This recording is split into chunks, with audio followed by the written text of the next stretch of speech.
Provérbios 29:11 diz: o tolo revela todo o seu pensamento, mas o sábio o guarda até o fim.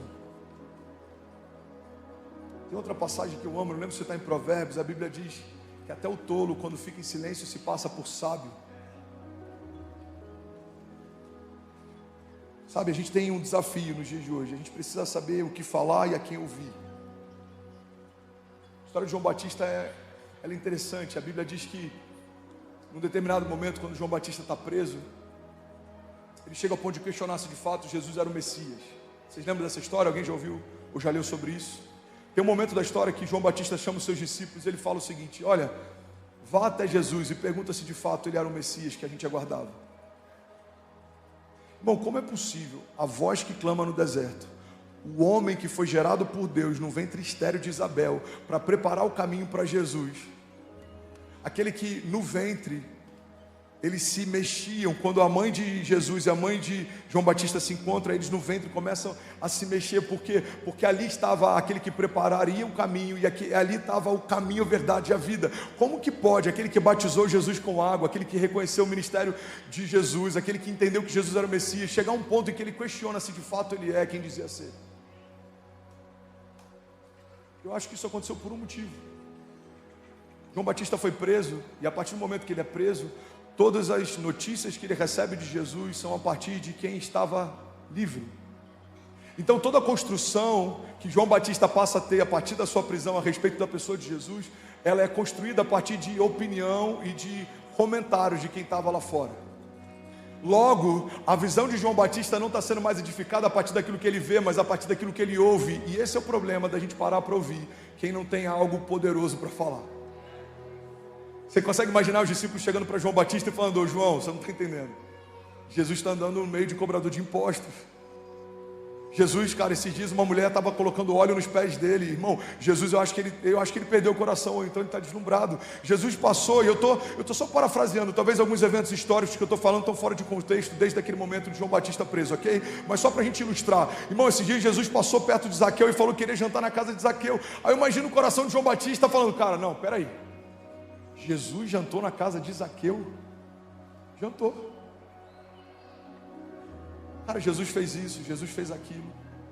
Para chegar ao ponto de João Batista questionar se de fato Jesus era o Messias, é porque tinha muitas opiniões que começaram a construir a visão de João Batista a respeito do Mestre. Irmão, guarda isso aqui, porque isso pode mudar a vida de alguém aqui nessa noite. Vocês estão comigo? Diga amém.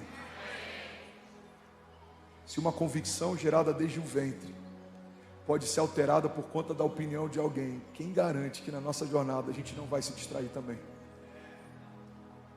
A opinião de João Batista a respeito do Messias foi gerada desde o ventre da mãe.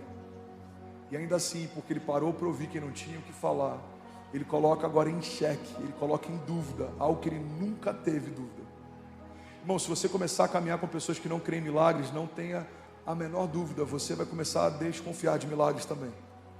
Se você começar a caminhar com pessoas que não amam a igreja, você vai perder o amor pela igreja também. Se você começar a caminhar com pessoas que não perseguem promessas, você vai parar de perseguir as suas promessas também, porque a gente é afetado pelo ambiente que a gente anda. Se não fosse assim, a Bíblia não ordenaria que a gente não sentasse na roda dos escarnecedores.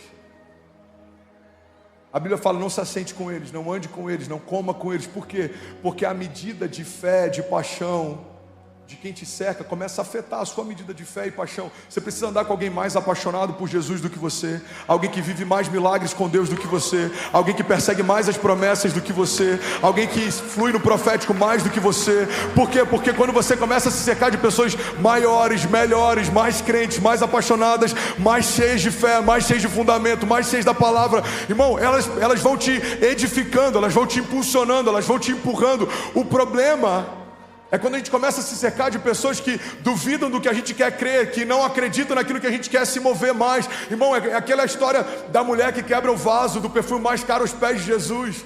A Bíblia diz que o dono da casa e aqueles homens poderosos que estavam naquele lugar começam a questionar se Jesus de fato era um profeta, porque ele deixava que aquela mulher tocava aos pés dele. E a Bíblia diz que Jesus então se levanta e diz para eles: olha, vocês estão questionando se de fato eu sou profeta, porque deixa essa mulher tocar os meus pés com o seu perfume mais caro.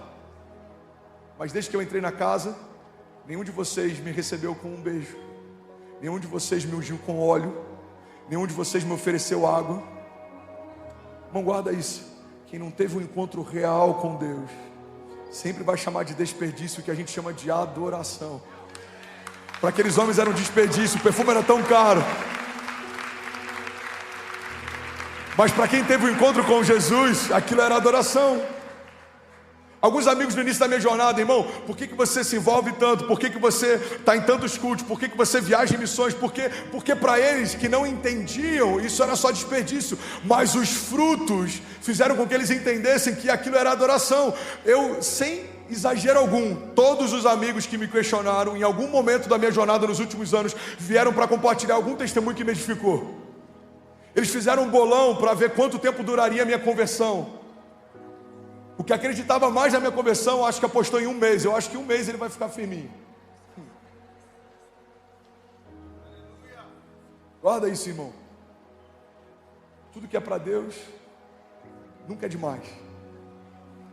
Você nunca vai estar buscando demais, você nunca vai estar orando demais, você nunca vai estar jejuando demais, você nunca vai estar mergulhando demais, você nunca vai estar confiando demais, você nunca vai estar descansando demais. Alguém está comigo? Diga amém. Rick Warren diz que ser controlado pela opinião dos outros é uma forma segura de jamais atingir os propósitos de Deus para a sua vida. Salmos 37, 23 diz: os passos de um homem bom são confirmados pelo Senhor, e ele deleita-se no caminho. E ainda que caia, não ficará prostrado, pois o Senhor o sustenta com a sua própria mão. Alguém pode dizer glória a Deus por isso? Agora é o segundo pilar, e eu vou correr bastante nesse, para a gente lidar com distrações. A gente precisa colocar em ordem as vozes ao nosso redor, a gente precisa colocar em ordem também a nossa fé. Fala com a autoridade, fala: eu preciso colocar em ordem a minha fé.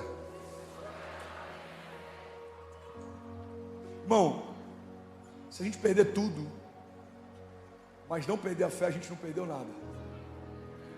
Você já ouviu alguém com uma mentalidade empreendedora falando: olha, eu falhei X vezes e eu consegui recomeçar Y vezes? Por quê? Porque a minha mente, a minha mentalidade, a minha visão de mundo sempre faz com que eu construa e volte para esse lugar. Essa verdade, ela se aplica à fé. A mesma fé que fez você chegar a lugares altos, mesmo que coisas aconteçam e que mudem a rota, essa mesma fé vai levar você a lugares mais altos de novo. Por isso que a Bíblia diz que a glória da segunda casa será maior do que a da primeira. Porque se é Deus quem edificou a primeira casa, também é o Senhor quem vai edificar a segunda. E Ele sempre faz algo maior do que fez no passado. O Deus que fez no passado vai fazer de novo.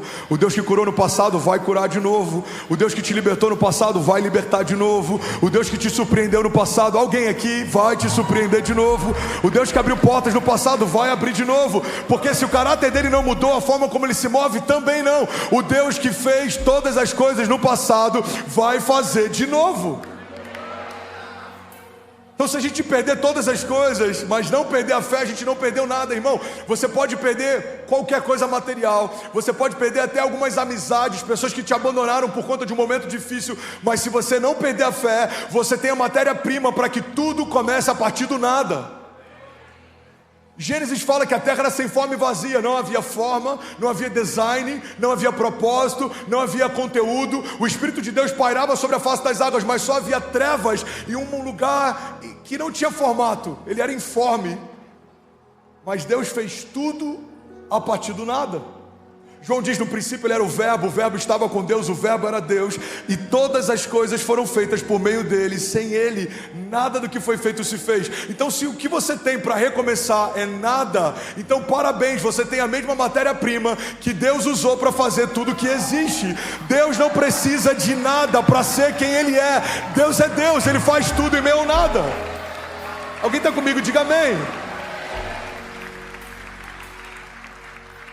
Não se distraia, coloque em ordem a sua fé.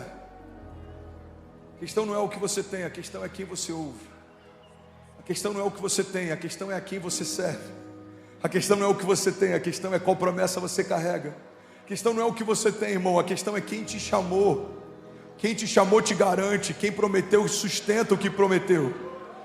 O Deus que fez a promessa é o Deus que sustenta a promessa. O Deus que te criou é o mesmo Deus que te chama pelo nome. E essa é a maravilhosa graça. E esse amor furioso que é escandaloso para a religião, irmão. Olha que poderoso isso. O inferno conhece o seu nome, mas insiste em te chamar pelo teu pecado. Mas Deus, mesmo conhecendo todos os seus pecados, continua te chamando pelo nome. Ele sabe o seu nome. Ele sabe o que você precisa. Ele sabe a promessa que Ele te fez.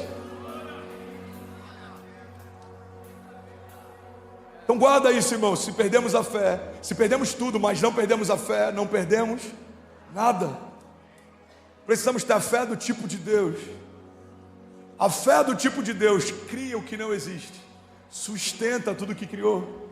E aí, tudo bem? Você acabou agora de assistir um vídeo. Se você ainda não está inscrito, já se inscreve também no nosso canal, ativa esse sininho aqui embaixo de notificação e toda vez que eu fizer uma live ou estiver transmitindo uma mensagem ao vivo, você vai ser um dos primeiros a saber.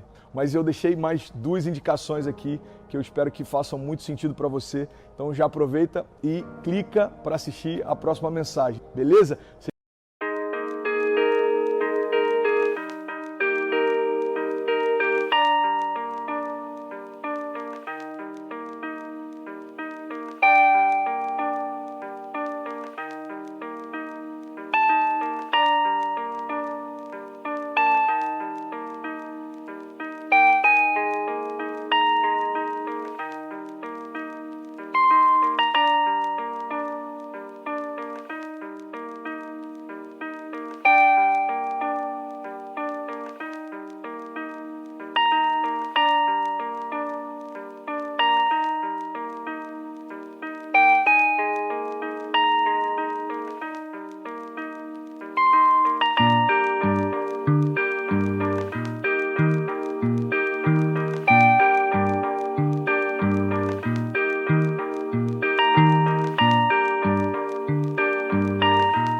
bem-vindo ao time de incendiários e eu espero de verdade que essas mensagens mudem a sua vida como elas têm mudado a minha também. Até a próxima. Valeu!